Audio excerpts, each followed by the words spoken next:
যেটা স্কুলে যেটা আমি আমার সিটি কর্পোরেশন প্রায় 100টি স্কুল আছে, স্কুল কলেজ মিলে একটা ইউনিভার্সিটিও আমাদের আছে।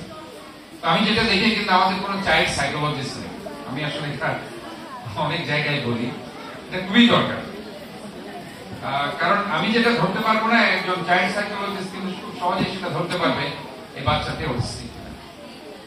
কাজে আমার মনে হয় ওইভাবে যদি আমরা স্কুলে যদি একটা চাইল্ড সাইকোলজিস্ট রাখতে পারি, হয়তো সপ্তাহে সে 2 দিন কাউন্সেলিং করলো, দেখলো, তাহলে পরে আমরা কিন্তু বাচ্চাদেরকে আমরা কিন্তু সেভাবে কিন্তু ট্রিটমেন্ট আমরা করতে পারি এবং একটা সুস্থ সমাজ, সুস্থ শহর, নিরাপদ শহর আমরা প্রতিষ্ঠা করতে পারি।